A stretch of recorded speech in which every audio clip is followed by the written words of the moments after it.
Hey, yeah, I want to do a video talking about the new Hellcat 380 that came out. Now, I've not touched it. I'm not doing a review on it or anything like that.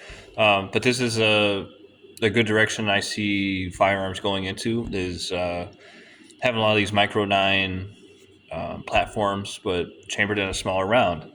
Now, I think 380 is a totally viable round for self defense.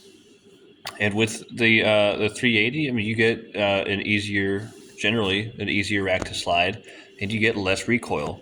And I mean, pocket 380s are amazing. They're really nice. You can easily conceal them. You can also easily conceal something like the size of a Hellcat, like the size of a P365, or like the size of the Shield Plus. Now, I was always hoping that Smith and Wesson would come out with the Shield Plus in 380. Then they came out in 30 Super Carry.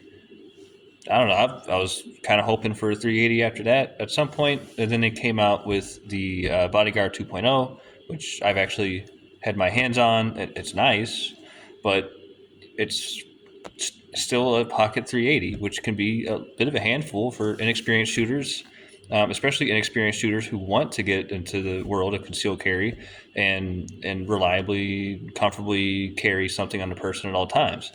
Now, you could say just go down the range and put more time in. That's just not. It's not a viable option for everybody to just go put time into the range, whether it be due to limiting time restrictions, conflicting schedules to make time to go to the range, or just simply just a financial reason of just you don't have the money to buy the more expensive 380 to go to the range more frequently. And that's still going to be a factor for people who get the slightly bigger platforms, but it's going to be more comfortable for them to shoot. Uh, the P365 380, I actually do enjoy it. When I shoot it, it's a fun gun to mag dump for sure, and especially for newer shooters, it's going to be easier for them to kind of handle as well.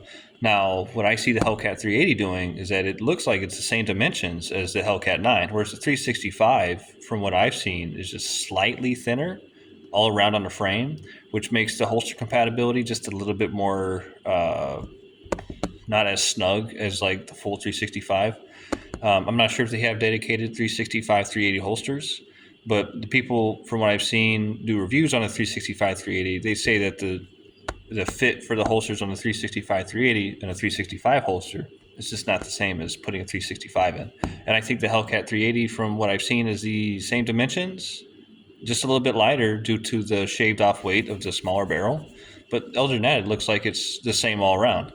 And that's I think it's a good direction, a good step in the direction of where firearms is going. It's it looks like they are kind of shooting for that demographic of people who are you know kind of more scared to shoot or think that the pocket nines or the micro nines is a little bit of a handful because they are. I don't care how well you shoot.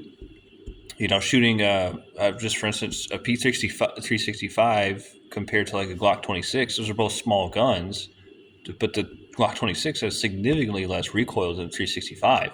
So I mean, I get the appeal to the 365. It's one of the smallest nines out on the market, but it is a very snappy platform, and it's. I just don't think it has its place, but for newer shooters who never go out to shoot, I think it's probably going to do more harm than good for people who don't train. And that, I mean, generally that goes all around. But if I gave somebody who's inexperienced at shooting something like the CZ Shadow 2 and the 365, they're gonna shoot better with the CZ Shadow 2 every time. Or I mean, maybe a better comparison would be the Ruger Security 380. If I gave them that to shoot compared to the 365, they're going to shoot the Ruger Security 380 way better than the 365 because they're not going to be, I don't know, anticipating. I mean, they'll anticipate recoil, but it won't be the recoil won't be as harsh as the 365. And that's just my opinion. So I'm really hoping that we see this surge in 380s. One, because I like cheaper 380 ammo, and if there's a bigger market for people getting 380s, I would guess that the demand for 380 would increase, and hopefully the price of it decreases. That's just a huge hope for me, anyways. And also just getting, uh, you know, people who are more fragile, people who have a harder time racking the slide, people who are a little bit more timid around guns because they think the recoil is going to be, crazy in their hands, which a 365 can be for somebody who has that mindset. So I think this is going to be a great play by Springfield to just go with this line, this Springfield Hellcat 380 line, to appeal to these shooters, because there's a lot of them out there, and there's more of them each day. People who get more interested in concealed carry options that aren't going to be, a little uncontrollable for them, or something they got to put a whole lot of time into range at. Ideally, we want people to put as much time in the range as possible, but I'll just go with my experience with my LCP Max. I mean, I shoot my LCP Max well. I don't shoot it long if I ever take it to the range. And I would imagine the same could be said for anybody with the Bodyguard 2.0 that Smith & Wesson came out with.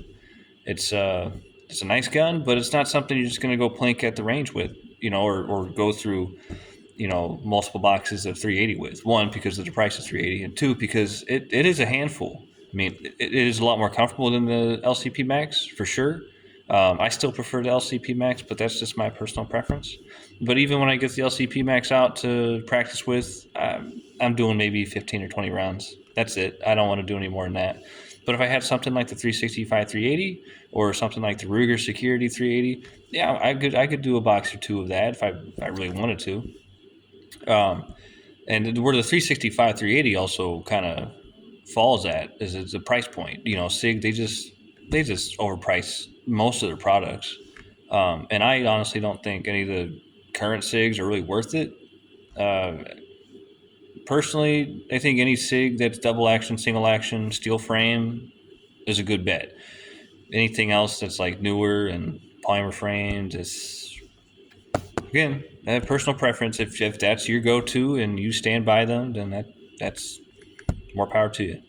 But I just hope we see more companies getting on board with these micro 9 sized pistols, only chambered in 380. So you can hopefully still keep the same holster compatibility as the micro 9s. He's got something that has a little bit less recoil, is a little bit easier to rack the slide, and get better follow up shots and faster follow up shots. I mean, that's the hope and a dream, anyways. When we're talking about the self-defense situations, you just want to get, if you have to do follow-up shots, ideally faster and more accurate. And if you're not having to deal with the recoil, then you may be in that situation. Recoil isn't really the first thing that comes to mind, but if you're not trained well on it and you're not encouraged to train because you're still a little timid about your gun, I mean, I see this as an absolute plus with the 380 platforms.